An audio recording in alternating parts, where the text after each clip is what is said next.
Nos quedan casi 15 minutos, quiero compartir con ustedes y un poco para cerrar, digamos, yo comencé esto diciéndoles quiero que pensemos si los movimientos de la diversidad sexoafectiva están más cerca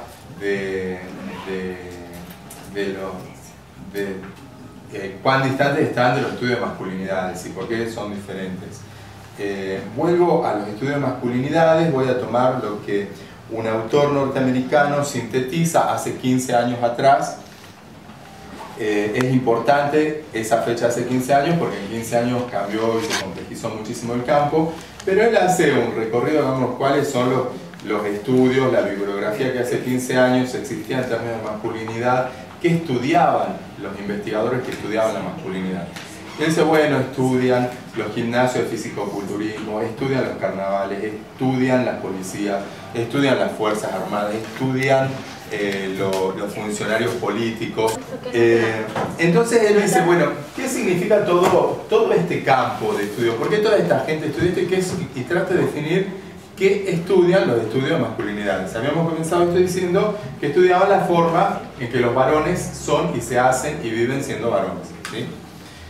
Él define 6 puntos que yo no voy a intentar traducírselos, se los voy a leer directamente porque es muy denso y creo que hay que tomarlo así, digamos.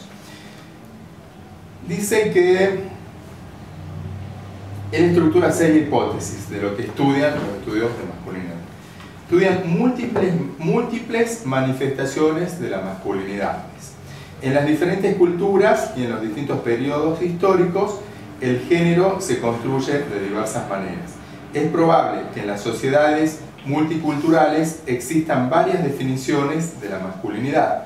Asimismo, se puede encontrar más de un tipo de masculinidad en un mismo contexto cultural y en una misma institución.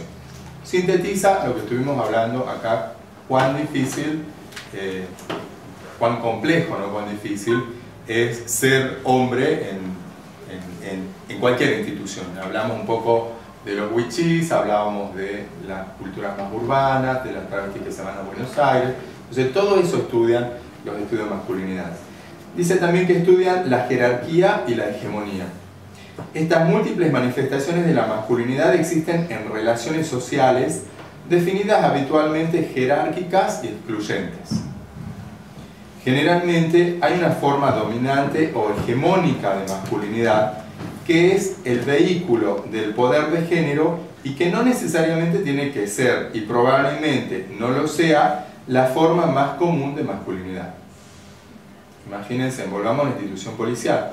Todos suponemos que la masculinidad hegemónica es heterosexual, ¿sí? Dentro de la cosa. ¿Y qué pasa si con estudios descubrimos que la masculinidad hegemónica es bisexual y no heterosexual? Podría ocurrir, ¿por qué no? Entonces, bueno, ahí tendríamos que...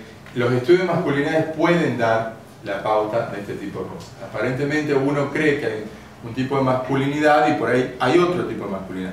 Eso no significa correrse hacia los intereses del movimiento socioafectivo definido en términos de las identidades LGTBI, ¿sí?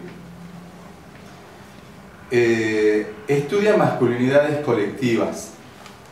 Estas diferentes formas de masculinidad como patrones de género no solo son generadas y sustentadas por los individuos, sino también por los grupos y las instituciones. Una misma institución puede producir o sustentar múltiples manifestaciones de masculinidad.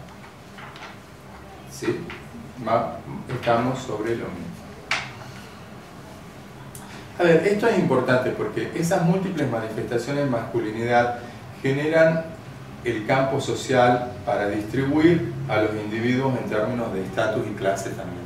Entonces, los hombres también son hombres de múltiples maneras y hay hombres que se preparan, se educan en términos masculinos para conducir el poder, otros para obedecer, igual que las mujeres, ¿sí?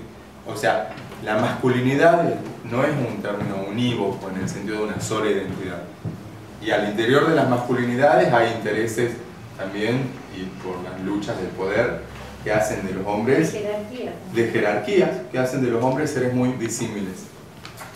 Estudia la construcción activa de la masculinidad. Las formas de masculinidad carecen de existencia anterior a la interacción social, ya que se generan a partir de la acción de la gente. Se producen a partir de los recursos y las estrategias que están disponibles en un contexto determinado. Esto quiere decir que no existe una masculinidad esencialista, un tipo que por su genitalidad tenga que ser de tal o cual forma. Eso se construye social e históricamente. Y como era un hombre a principios del siglo XX, no es lo mismo como es un hombre a principios del siglo XX. ¿Sí? Aunque todavía Sí. se quiera seguir sosteniendo el hombre. Aunque todavía, digamos. Pero si preguntan un poco a la abuela cómo eran los juegos de seducción de ella con sus novios y lo comparan ahora, se van a matar de risa. O sea, estudia contradicciones también. Los distintos tipos de masculinidad no constituyen estados homogéneos, sino que probablemente encierran divisiones internas y encarnan un estado de tensión entre prácticas y deseos contradictorios. ¿Sí? Un hombre puede tener prácticas y deseos contradictorios en ese ejercicio de la masculinidad, ¿por qué no? Es lo común, creo que las formas más habituales de empezar a pensar y visibilizar esto es ese juego que tienen que hacer los varones y esa negociación constante para ser protectores y protegidos. Es muy difícil, un hombre se siente muy vulnerable cuando... Para estar a la altura de las circunstancias. Para estar a la altura de las circunstancias y poder mostrarse como un ser que también puede ser protegido, ya sea por otro hombre o por una mujer, ¿no?